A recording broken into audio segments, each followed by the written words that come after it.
Welcome to Troubleshooting Innovation, a commercial baking podcast, sponsored by Lalamun Baking, a fermentation-based ingredient supplier committed to reinforcing the goodness of grain. I'm your host, Joanie Spencer, Editor-in-Chief of Commercial Baking.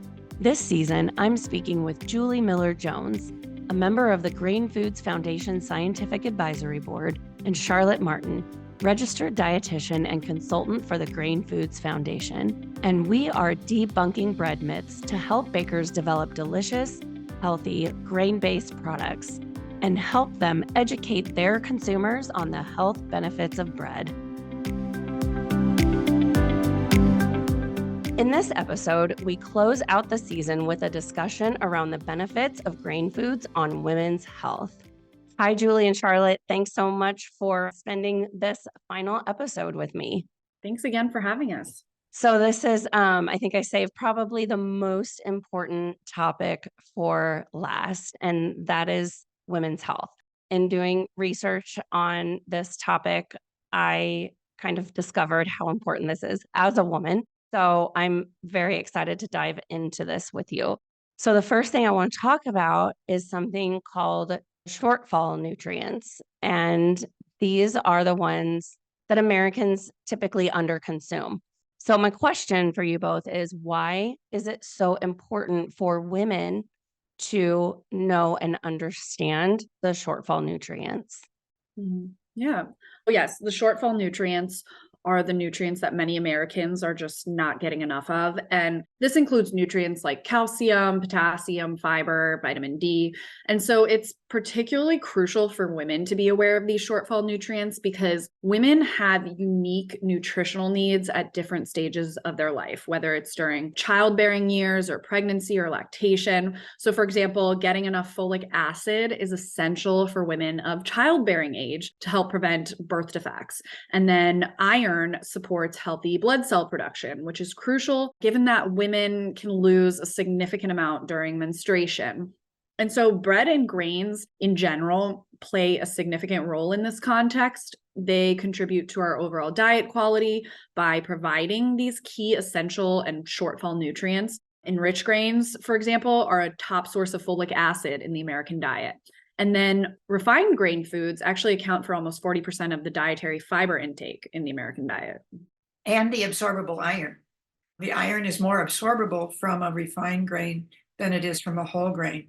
That's why one of the reasons that the dietary guidelines ask for people to have half their grains whole, because they know about this difference in absorbability and the difference in the enrichment of the B vitamins. And just as a historical, to show how important the nutrients that are in refined grain are to women and to all, is that in World War II, when the soldiers came in to be recruited, they found that they were low in all the B vitamins. And that's what caused the enrichment of flour. Very rare do you hear about B vitamin deficiency diseases. That was not true in the 1940s. And so it just shows how effective the enrichment of flour has been in that those aren't on the list of shortfall nutrients. And so folate now is not on the list of shortfall nutrients. And it's due to the industry and government partnership to address the problem through a food that everybody eats. And they chose bread and grains and cereals because everybody eats it. It's like you're reading my mind, Julie, because that literally was the next question I was going to ask you, because we did talk about the enrichment of flour and the impact on Americans' health. So again, like, how is this enrichment specifically impacting women's health, especially in terms of women of childbearing age? So, Julie, correct me if I'm wrong, but the FDA, they mandated that manufacturers add folic acid to the enriched bread and grain products in the late 90s, correct? Yes. And so that was to reduce the risk of neural tube defects in newborns. Correct. And folic acid, which is the synthetic form of folate, is It's important for many things, but it's crucial for DNA synthesis and repair, which makes it essential for cell growth and reproduction. And so I don't know the exact numbers, and Julie might know more about this, but this public health initiative led to a significant decrease in the incidence of these birth defects in the United States. So for women, this means that consuming enriched grain products alongside a balanced diet can help ensure they're getting enough folic acid to support a healthy pregnancy, even before conception and in the early weeks that follow, which are times when many women might not yet be aware they're pregnant and they're not taking prenatal vitamins. Yeah, the neural tube is formed in the first 2 weeks. And so most people don't know they're pregnant, and therefore the folate status of the woman when she conceives is critical. The March of Dimes named fortification of folate as one of the most important public health measures of the last century, up there with antibiotics and certain kinds of vaccinations. That's how important it was. And so I think people take it for granted. And what scares me is that people often buy flowers that may not have the enrichment package. They may buy particularly often organic flowers because all of the additives all of the fortificants, the nutrients that are added to fortify, are deemed as additives. And therefore, some organic products are not enriched and fortified. And people think that buying organic may be better for them, but it may actually, in fact, not be. I should just add, folate is really, really important because it helps in the formation of the DNA. The other one that's really critical is B12. And so we have some women who go on a non-bread diet, and if they are a vegan, B12 is found only in animal products. And so this could be incredibly problematic for vegan women who decide that they should not eat enriched grain products because they would not be getting the B12 needed to form DNA, and they would not be getting the folate needed to form DNA. That sort of speaks a little bit to what we talked about last week. Elimination type of diets can be counterproductive to what you're trying to achieve with your health. You know, they think gluten-free, for some reason, they got the idea that gluten-free is better for them. And that also puts them in this not getting the enriched and fortified. So that's problematic. Right. When consumers sort of try to educate themselves, and I think we really talked about this in the beginning of the podcast season as well, that, I mean, people seek out information that they want to hear, and they don't seek out balanced information. And so when they hear, well, this is bad for you, don't eat it, they're not really getting the other side of the story of this is a side effect of what happens when you don't consume these foods. Then you need to supplement with X, Y, and Z. So I do think there is this opportunity, and I think, Charlotte, you mentioned it last week, an opportunity to say, this is why we put this in our bread. This is why this is in here. And I didn't really personally understand the whole attitude of pregnant women saying, well, I can't eat that because I'm pregnant. And it's sort of like, what's the big deal until you're pregnant? And then you're like, oh, I'm harvesting a life. Everything that I put in my body is really important. And I think there's this great opportunity to communicate that in advance of pregnancy, because you're right. That's another thing I didn't really realize was when you make the decision that you're ready to start trying to have children, you should treat your body as if you're pregnant, because for the first 4 to 6 weeks that you're pregnant, you don't know you are. And it's a critical time in gestation. So this is a really good opportunity for baking brands to tout those women's health benefits and why it's important. I love the idea around why. And they can talk about healthy moms, healthy kids, because we also see young children being fed things that I would not recommend being fed on a regular basis. So that it's an opportunity to start kids out right. And you're having healthy moms and healthy kids. Yeah. I agree. And that's something, I mean, the Grain Foods Foundation obviously does a very good job of putting that messaging out there. But Bread manufacturers, I don't see them talking about that really. And I think that's a missed opportunity there. Mm-hmm.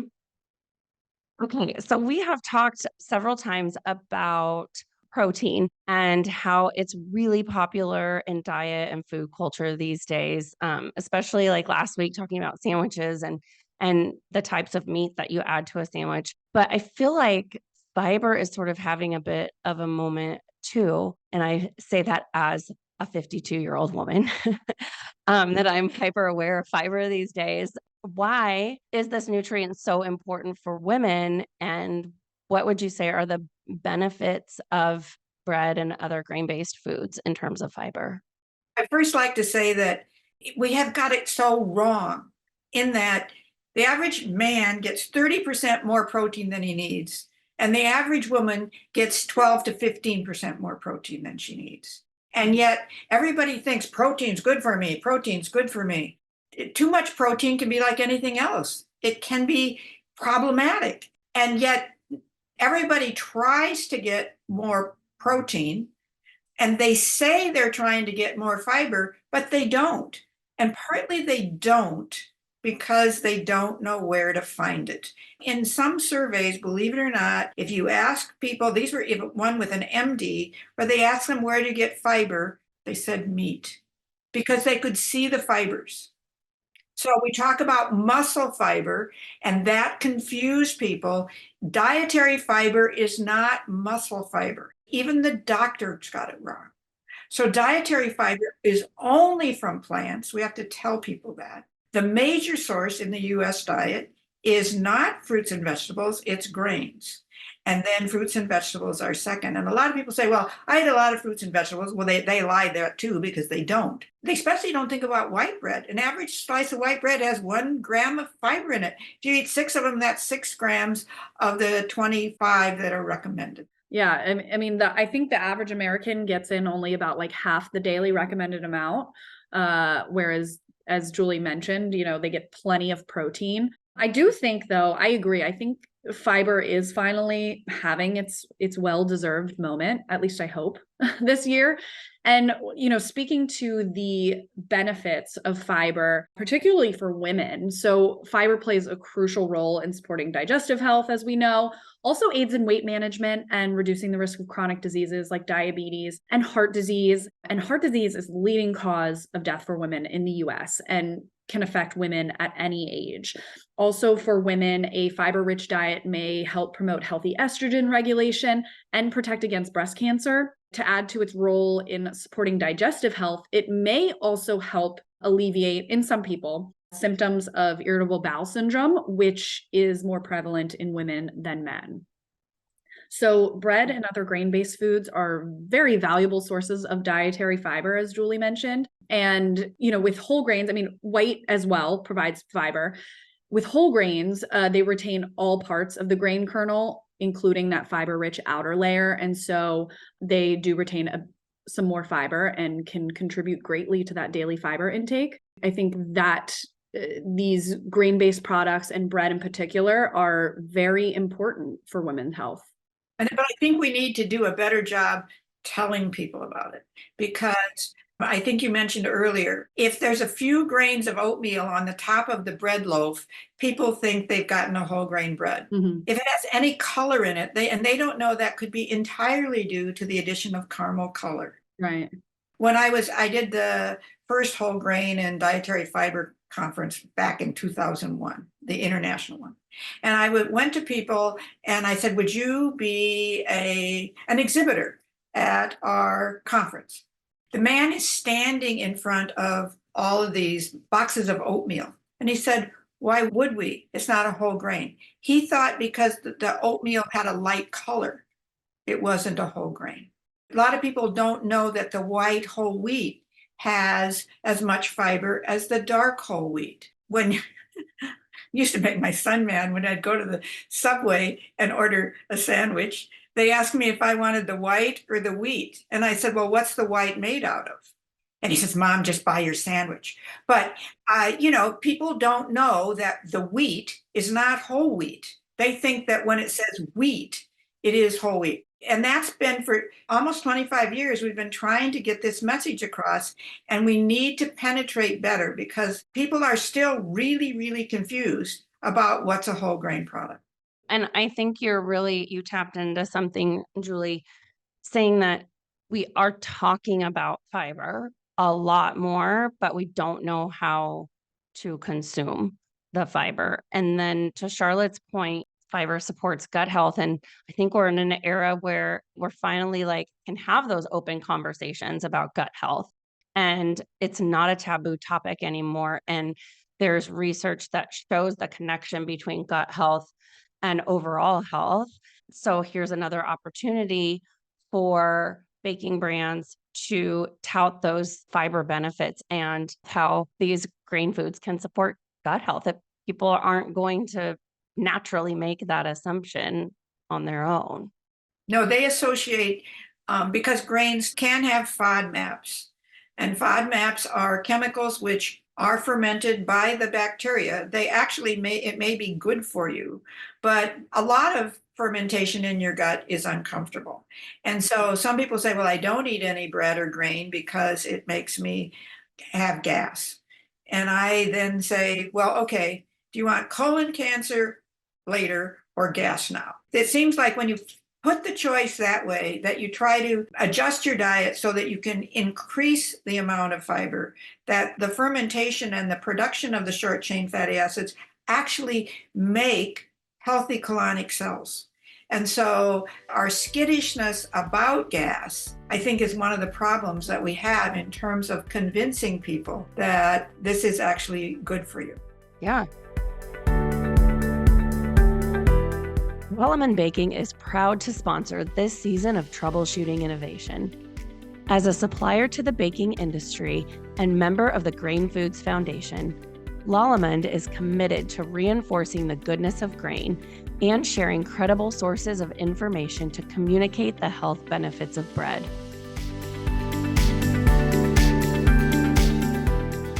Another thing that we sort of touched on with women's health is cardiovascular health. So we just celebrated Women's Heart Health Awareness last month in February. So I think it's a good time to talk about the relationship between refined grains and cardiovascular health. So can you guys sort of walk me through what that relationship is? Well, the big study by ON, which is a meta-analysis of the existing studies done up through 2016, and the ones that have been subsequently still report that, show that eating about 3 servings a day of whole grain lowers your risk of cardiovascular and coronary heart disease. What those same studies say, which has not been widely reported, is that refined grains neither raise nor lower the risk. The risk is 0. And that's very different from what is being reported. In fact, the risk is actually 1, in that anything that has a number over 1 is raising the risk, and anything with a number less than 1 is lowering the risk. And so I'm sad because people have not really gotten the idea that, thank goodness the dietary guidelines got, and that is, it's the mix of grains that really makes the healthy diet. And that's what we have data for. People who ate 3 servings of whole grain and 3 to 4 of refined grain were the least likely to have heart disease and the least likely to have diabetes. But that, unfortunately, those aren't picked up in the headline. It's not the dog bites man. That story doesn't get picked up. Refined grains don't raise the risk doesn't get picked up as a story, even though it's in the conclusion of those very well-vetted studies. It only picked up that whole grains lowers your risk. It doesn't pick up that refined grains didn't raise the risk. I think that just reiterates what we've been saying through every episode, that, refined grains can have a place in a balanced, health supporting diet, provided that you're including some whole grains in there. I feel like we can get that message out there. It's a mix of whole grains and refined grains, but the truth is that's kind of complicated. That's a lot for consumers. They just don't want to do the work. They don't want to have to think about, well, how do I get a healthy combination of these grains? They just kind of want somebody to do the math or do the work for them. Do you think there's a little bit of that at play? I think you're so right, because we know that something like the DASH diet, we know it works. We know it reduces the risk of every disease I can mention. It reduces blood pressure, it reduces weight, but it's complicated. So you have someone who writes the DASH diet, or the book, it's all available even online. Just type DASH, because it was government funded. Someone has a book and says, don't eat X and you'll lose 25 pounds in 3 weeks.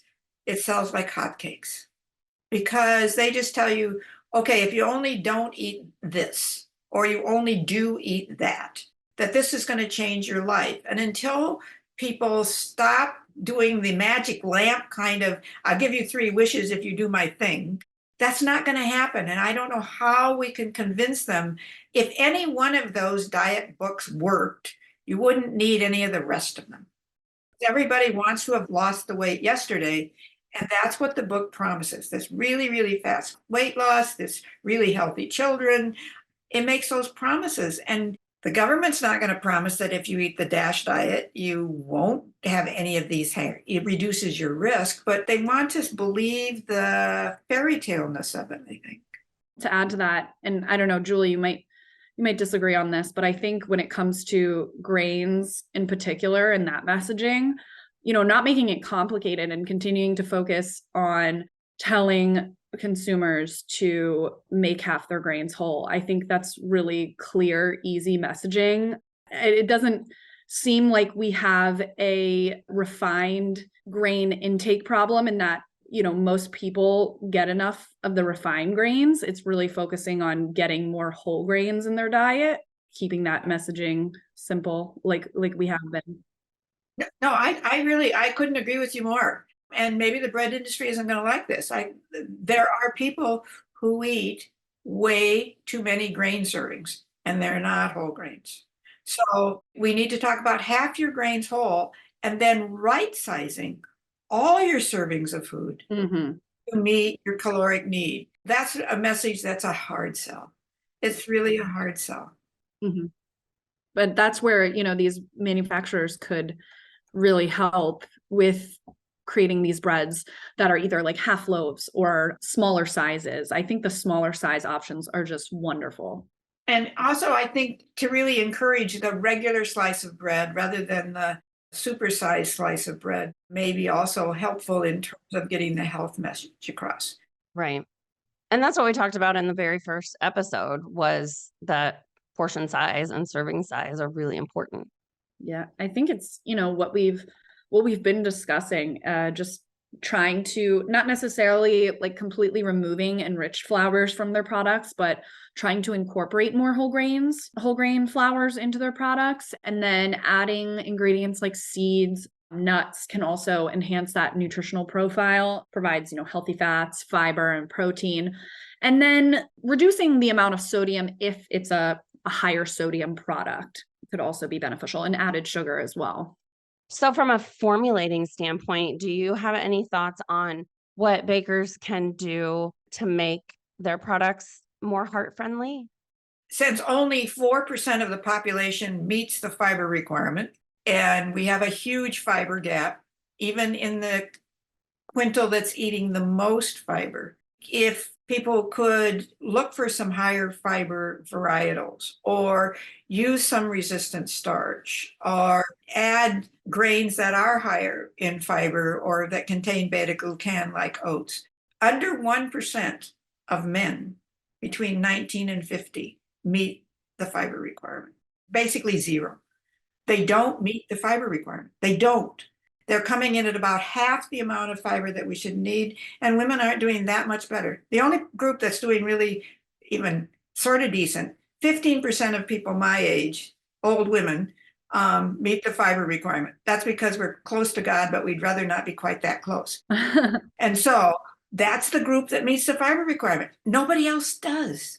And this is problematic. Again, I'm 52, and the minute I hit 50, it's like fiber is part of the conversation. But we need to make it part of the conversations of the 22-year-olds. Yes, I think there is opportunity, especially when, like I said, with gut health. And now women's heart health really is at the forefront. So these are conversations that females are more willing to have out in the open. And I think that when bread producers or, just grain-based food producers can create these gut healthy and heart healthy products, then they need to start taking part in the conversations with women who are now more open to having the conversations about how they can be more healthy in their guts and in their hearts. Well, the other thing that in terms of formulation that bread manufacturers might consider would be either heat stable pre and probiotics and postbiotics. I think those have a buzz now. I think the buzz is justified by the scientific data backing it up. And so that could hook in the women because women are very interested in gut health, probably more so than men. So let's just take a minute to celebrate consumers being open to science-backed buzzwords. That is true. That's nice. Yeah. To punctuate what we've been talking about for these last few minutes, GFF is really emphasizing women's health throughout their lives, from childbearing age through menopause. And so we're talking about like things that older women are concerned about. We need to get younger women concerned about too. So GFF is doing a great job with getting that word out. But when we're talking to the industry and we're talking to bakers, what are the most important things for them to know? Just sort of hitting the highlights about how their products impact women and their health at any stage. If you could stand in an elevator with a baker who makes bread, what would you want them to know? Like, you need to do X, Y, and Z for women. I mean, ultimately, nutrition plays just such a pivotal role in women's health, influencing everything from fertility and pregnancy outcomes to the management of menopause symptoms and the prevention of age-related diseases. So some of the most important things we've discussed are the importance of folic acid for women of childbearing age, which supports fetal development, and the need for increased iron due to menstrual blood loss or during pregnancy. And then as women transition into menopause, dietary needs shift again with a focus on things like calcium to support bone health and mitigate that risk of osteoporosis. So whole and enriched grains help women meet their daily needs for these essential nutrients. And so they are just vital at every stage of life. I never really see bread being marketed as a product to support women's health, despite the fact that it clearly does. And I think bakers have a huge opportunity here. That was so well said. I would just add, we also, I think, can pique the interest of young people because grains are sustainable. They're economically and environmentally inexpensive. And I think that's critical to women from all walks of life. And it is more and more important as we see what kinds of things are happening in terms of our climate. Yeah. Okay, ladies. So that pretty much wraps up the conversation around women's health. And something that I really love about this episode is that the first four, we sort of attacked some misconceptions, we busted myths. But this one, I think we uncovered things that women maybe didn't know or realize about how grain-based foods can impact their health. That's really beneficial to bakers and producers in this industry. So I'm going to close out this season, and I'm just going to ask you for sort of some parting wisdom. What do bakers need to understand about the real impact that their products have on American consumers?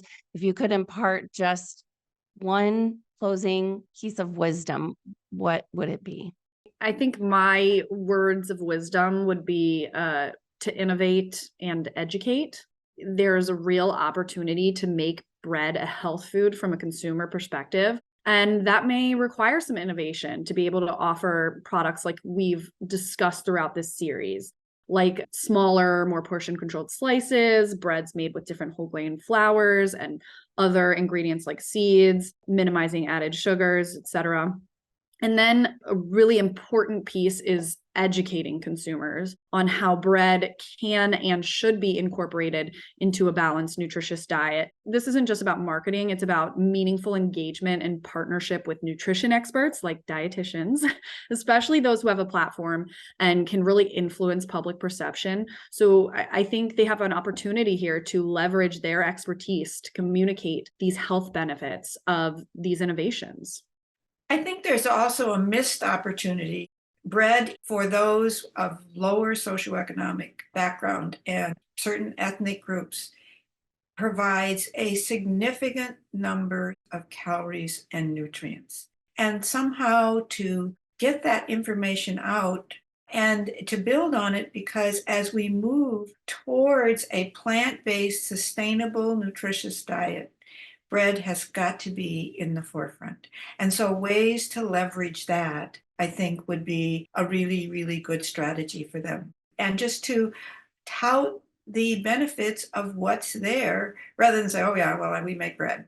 No, we make a significant contribution to the health and nutrition of people in this country, of all socioeconomic walks of life.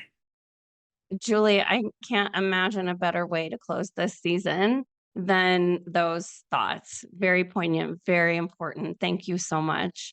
Ladies, Charlotte and Julie, thank you for spending these 5 weeks with me and talking about these important topics and uncovering what consumers really need to know and how bakers can make products that are healthy and communicate those health benefits to their end users.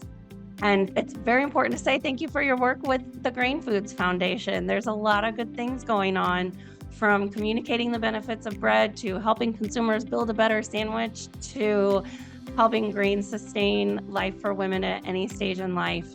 It has just been a joy and an honor to spend this time with you. Thank you so much. Thanks again for having us, Joanie. This has been wonderful. Thank you. Thank you for listening to Troubleshooting Innovation. And a special thanks to our sponsor, Lallemand Baking. Delivering solutions to bakers across the globe, Lallemand Baking is raising baking standards.